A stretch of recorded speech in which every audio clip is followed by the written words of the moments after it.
الحمدللہ وحدہ لا شریک لہ والصلاۃ والسلام علی من لا نبی بعد۔ پارہ نمبر 13۔ پارہ نمبر 13 کے آغاز میں حضرت یوسف علیہ السلام کا قصہ چل رہا تھا کہ حضرت یوسف علیہ السلام کو جب بادشاہ مصر نے بلایا اپنے پاس، ان کی بات سنی تو انہوں نے کہا آج کے بعد آپ ہمارے پاس بطور ایک ذمہ دار، امانت دار اور صاحب منصب کی حیثیت سے رہیں گے۔ تو یوسف علیہ السلام نے فرمایا کہ تم مجھے خزانہ سپرد کر دو، جسے آج کے دور وزیر خزانہ کہتے ہیں، اور یہ فرمایا چونکہ میں نگرانی بھی کر سکتا ہوں، اللہ نے مجھے اس کا علم بھی عطا فرمایا ہے۔ اور یہ یوسف علیہ السلام کا عہدہ مانگنا اس وجہ سے تھا کوئی اور نہ اہل لے گا تو ضائع نہ کر دے، اس لیے، ورنہ نبی کو عہدے سے کیا غرض، پیغمبر کو تو اس کی ضرورت ہی نہیں ہے، خود نبوت کا عہدہ تمام عہدوں سے بڑھ کر ہوتا ہے۔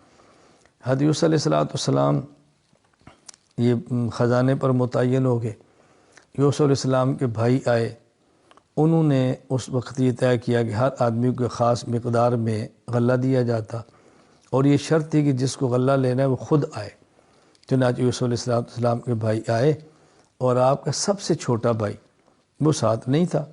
جب یہ واپس کیے تو یوسف علیہ السلام نے فرمایا کہ تم کتنے بھائی ہو؟ کہا جی ایک بھائی اور ہے، وہ باپ کے پاس ہے، فرمائندہ اس کو بھی ساتھ لانا، اگر تم نہ لائے تو میں تمہیں غلہ بھی نہیں دوں گا۔ اور جب یہ جانے لگے تو ان کو پتہ نہیں چلا، تو جو ان کے غلے کے پیسے تھے وہ انہی کے غلے کے اندر رکھ دیا گیا۔ واپس جا کر نے اپنے والد سے کہا کہ وہ جو مصر میں وزیر خزانہ ہیں، ان نے کہا کہ اپنے بھائی کو بھی ساتھ لاؤ، تو آپ ان کو ہمارے ساتھ بھیجو، ہم ان کی حفاظت بھی کریں گے۔ تو جب سامان کھولا تو اندر پیسے بھی تھے، انہوں نے کہا ابا جی پیسے واپس آ گئے ہیں، بہت نیک بادشاہ ہے۔ حضرت یعقوب علیہ السلام کو پہلے جھٹکا لگا ہوا تھا، تو آپ نے فرمایا میں چھوٹا بیٹا بھیجتا ہوں، لیکن اس کا ذرا تم نے خیال کرنا ہے، باقی جب تم مصر میں داخل ہو تو سارے ایک دروازے سے داخل نہ ہونا، الگ الگ دروازے سے داخل ہونا۔ مطلب یہ تھا کہ نوجوان ہے، کوئی نظر نہ لگ جائے، ایک تدبیر اختیار فرمائی، اپنے دروازے سے چلے گئے۔ حضرت یوسف علیہ السلام کے بھائی جب پہنچے چھوٹے بنیامین، تو حضرت یوسف علیہ السلام فرمایا کہ تم نے مجھے پہچانا، میں تو تمہارا بھائی ہوں۔ خیر ان کو ساری بات سمجھا دی، اور ایک تدبیر اختیار کی کہ یہ چھوٹے بھائی حضرت یوسف علیہ السلام کے پاس رہ جائیں۔ جب یہ لوگ واپس جانے لگے تو وہ پیمانہ جس سے غلے کو وہ جس سے غلہ دیتے تھے وہ ناپ کے، تو وہ پیمانہ حضرت یوسف علیہ السلام کے فرمانے پہ ان کو چھوٹے بھائی کے غلے کے اندر رکھ دیا گیا۔ جب یہ چلے تو ایک شخص نے اعلان کیا حکومت کی طرف سے بھی ہمارا وہ برتن تھا وہ چوری ہو گیا، تو ہمیں تلاشی دو۔ انہوں نے کہا ہم تو چور نہیں ہیں، کہ اگر تمہارے سامان میں برآمد ہوا تو پھر؟ انہوں نے کہا نکل آیا، تو ہمارا اصول یہ ہے کہ جو چوری جیسے سامان برآمد ہوتا ہے اسی کو پھر رکھتے ہیں۔ تو اسی طرح کیا، خیر پہلے باقی بھائیوں کا سامان دیکھا، پھر ان کا دیکھا، بنیامین کے سامان سے وہ پیمانہ نکل آئے۔ تو انہوں نے کہا کہ آپ ایسا کریں، اس جگہ کو ہمیں رکھ لیں، ہمارے والد بوڑھے ہیں، وہ پریشان ہوں گے، تو آپ ان کو چھوڑ دیں۔ تو یوسف علیہ السلام فرمایا بھی ہم کیسے ظلم کر سکتے ہیں، تو جیسے چیز برآمد ہوگی اسی کو رکھا جائے گا۔ خیر رکھ دیا گیا۔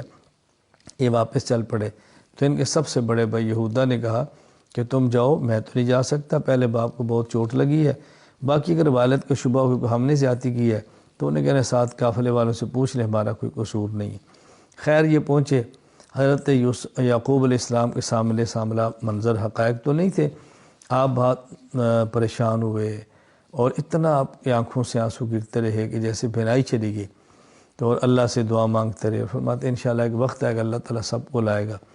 تو یہ لوگ پھر جب ابھی قحط تھا، غلہ کم تھا، تو پھر گئے غلہ لینے کے لیے، یوسف علیہ السلام کے پاس پہنچے، تو یوسف علیہ السلام نے ان کو فرمایا کہ تم نے پہچانا میں کون ہوں، یا وہ کیا معاملہ ہے تمہارا؟ جو ان کے احوال پوچھے تو ان نے کہا کیا تو یوسف تو نہیں ہے؟ فرمایا ہاں میں ہی یوسف ہوں۔ اب انہیں اپنے گناہوں کا اعتراف کیا، جرم کا اعتراف کیا، یوسف علیہ السلام نے ان کو معاف فرما دیا، اور فرمایا میری قمیص ہے، یہ لے جاؤ والد صاحب کو دینا، اور انشاءاللہ اس ان کی بینائی لوٹ آئی۔ جو ہی یہ قافلہ چلا تو یہ معجزہ تھا حضرت یعقوب علیہ السلام پر کھل گیا، تو آپ نے فرمایا کہ مجھے اپنے بیٹے یوسف کی خوشبو آ رہی ہے۔ سبحان اللہ، اللہ نہ بتائیں تو قریب کنویں میں پڑا ہو، نہ بتائیں تو کئی سو کلومیٹر فاصلوں پر بھی بتا دیں۔ خیر جب یہ واپس پہنچے تو اپنے ساری صورتحال بتائی، والد صاحب کو قمیص دی، ان کی بینائی لوٹ آئی، تو پھر یہ والد، والدہ اور بھائی سارے یوسف علیہ السلام کے پاس پہنچے تو تعظیمی سجدہ کیا انہوں نے۔ یہ وہ خواب تھی یوسف علیہ السلام نے دیکھی تو اس کی آج تعبیر سچی نکلی کہ آپ کے بھائی ہیں، انی رأیت احد عشر کوکبا، 11 بھائی، پھر والد اور والدہ۔ یہ سجدہ تعظیمی تھا۔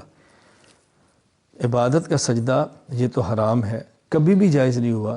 ہاں تعظیمی سجدہ یہ ایک الگ چیز ہے، پہلی شریعتوں میں تھا، اب اس کی کوئی گنجائش قطعاً نہیں ہے۔ یہ مختصر سا اختصار سے میں نے واقعہ پیش کیا۔ یوسف علیہ السلام کے قصے کو اللہ پاک نے احسن القصص فرمایا ہے، بہترین قصہ ہے عبرت کے اعتبار سے، یکجا سارا بیان کیا۔ باقی انبیاء علیہ السلام کے قصے تھوڑے تھوڑے کر کے قرآن کریم کے اندر بیان ہوئے ہیں، یوسف علیہ السلام کا قصہ یکجا اللہ تعالیٰ نے سارا بیان فرمایا ہے۔ سورۃ الرعد، اس کے آغاز میں اللہ تعالیٰ نے توحید کو، رسالت کو، قیامت کو، جو بنیادی عقائد ہیں دلائل کے ساتھ بیان فرمایا۔ پھر اللہ تعالیٰ نے سورت میں حق اور باطل کی مثال دی ہے کہ باطل ایک مرتبہ ایسے ہوتا ہے جیسے سیلاب آتا ہے، پانی چڑھ جاتا ہے اور اس کے اندر میل کچیل بھی ہوتی ہے، جھاگ بھی ہوتی ہے، تو ایسے جھاگ وہ یعنی نظر آتا ہے کہ پتہ نہیں کیا ہوگا، لیکن تھوڑی دیر بعد جب پانی گزرتا ہے جھاگ ختم ہو جاتی ہے اور خالص چیزیں نیچے رہ جاتی ہیں۔ فرمایا اس طرح جب باطل کا ریلا آتا ہے تو بس اوقات حق بظاہر دب جاتا ہے، باطل ختم ہوتا ہے، حق پھر نیچے اوپر کے سامنے آ جاتا ہے۔ تو وقتی حالات سے بندے کو متاثر نہیں ہونا چاہیے، حق حق ہے اور حق اپنی طاقت دکھاتا ہے، حق اپنا راستہ بھی بناتا ہے۔ تو حق اور باطل کو اللہ تعالیٰ نے مثال سے سمجھایا ہے۔ اس طرح سونا پگھلاتے ہیں، چاندی پگھلاتے ہیں تو اوپر جو چیزیں آتی ہیں وہ سمجھے میل کچیل یہ باطل ہے، جو نیچے اصل سونا ہے وہ حق ہے، وہ نیچے رہ جاتا ہے۔ میل کچیل پھینک دیتے ہیں اور خالص سونا باقی بچ جاتا ہے۔ اسی طرح باطل آتا ہے اور ختم ہو جاتا ہے اور حق باقی رہ جاتا ہے۔ اللہ تعالیٰ نے پھر اس صورت میں متقین کی صفات کو بیان فرمایا ہے، عہد کو پورا کرتے ہیں، رشتہ داروں سے صلہ رحمی کرتے ہیں، اللہ تعالیٰ حکم کے مطابق جوڑ پیدا کرتے ہیں، بلا وجہ توڑتے نہیں ہیں، صبر کرتے ہیں، نماز کی پابندی کرتے ہیں، اللہ کے راستے میں خرچ کرتے ہیں۔ اور جو لوگ فساق ہیں ان کے اندر یہ صفات نہیں ہیں، اللہ تعالیٰ میں متقین اور صالحین میں شامل فرمائے۔ پھر آخر میں اللہ تعالیٰ نے اپنے پیغمبر کو تسلی دی ہے کہ یہ کہتے ہیں تو رسول نہیں، آپ ان کی پرواہ نہ کریں، آپ فرما دیں کہ اللہ کافی ہے میرے گواہی دینے کے لیے، اور جن کے پاس کتاب کے علم ہے وہ بھی جانتے ہیں کہ میں سچا رسول ہوں۔ آگے سورہ ابراہیم، اس سورہ ابراہیم کے اندر اللہ تعالیٰ نے ایک تو قرآن کریم کو نازل الحکمت بیان فرمائی ہے، لتخرج الناس من الظلمات الی النور، کہ قرآن کریم نازل ہوا، اس سے ظلمت چھٹ جاتی ہے، نور صاف ہو جاتا ہے۔ یعنی ظلمت الگ ہے اور نور الگ ہے، حق اور باطل کو قرآن کریم الگ الگ کر دیتا ہے۔ اس میں تو موسیٰ علیہ السلام کے قصے کو بیان فرمایا ہے، اور پھر بطور خاص کلمہ طیبہ اور کلمہ خبیثہ، اچھا کلمہ اور برا کلمہ، اس کو اللہ تعالیٰ نے مثال کے ساتھ سمجھایا ہے کہ اچھے کلمے کی مثال ایسے ہے جیسے درخت ہے، جڑیں اس کی زمین میں ہیں اور مضبوط ہیں اور بلند درخت ہوتا ہے، اس طرح کلمہ طیبہ بہت مضبوط ہوتا ہے، اس کو ختم کرنا مشکل ہوتا ہے۔ اور جو کلمہ خبیثہ ہے وہ ایسے ہے جیسے ایک درخت ہے جس کی جڑیں بھی مضبوط نہیں، جدھر سے ہوا آئی تو اس کو اکھاڑ کے لے گئی۔ خیر کلمہ طیبہ کو اللہ نے ایک اچھے درخت، مضبوط درخت اور بڑے درخت کے ساتھ تعبیر کر کے مثال دے کر سمجھایا۔ اس پارے کے آخر میں اللہ تعالیٰ نے ابراہیم علیہ السلام کی دعا کا ذکر کیا، جب آپ اپنے بیٹے اسماعیل اور اپنی بیوی ہاجرہ کو چھوڑ کے کعبہ میں گئے تو دعا مانگی ہے، اے اللہ کریم یہاں پہ ان کو رزق دے دینا، اللہ کریم امن کا گہوارہ بنا دینا، میرے ماننے والے ہیں جو میری اولاد ہے، اے اللہ ان کے اوپر اپنا خاص کرم فرمانا۔ اللہ نے دعا قبول فرمائی ہے، اور آج پوری دنیا میں کعبہ اور مکہ امن کی جگہ بھی ہے، اور جب موسم نہیں ہوتا پھر بھی سارے رزق، سارے پھل الحمدللہ وہاں پہ میسر ہوتے ہیں۔ اور یہ دعا مانگی کہ یا اللہ جو میری بات مانتے ہیں ان کو معاف بھی فرما دینا، مغفرت کی دعا بھی مانگی ہے۔ تو معلوم ہوا کہ اپنی اولاد کے لیے امن کی دعا مانگنا، رزق کی دعا مانگنا، برکت کی دعا مانگنا یہ انبیاء علیہ السلام کا شیوہ ہے، اور ہمیں بھی اس کا اہتمام کرنا چاہیے، اپنی اولاد کے لیے، اہل خانہ کے لیے، تعلق والوں کے لیے دعاؤں کا اہتمام کریں۔ اور پھر کفار کو بتایا کہ تمہارے پاس کچھ بھی ہے، طاقت ہے، یہ ظاہری ہے، یہ ختم ہو جائے گی۔ اللہ تعالیٰ ہمیں اپنی ذات پر ایمان کامل عطا فرمائے، اور اپنے اور سب کے لیے دعائیں مانگنے کی توفیق عطا فرمائے۔ وآخر دعوانا الحمدللہ رب العالمین۔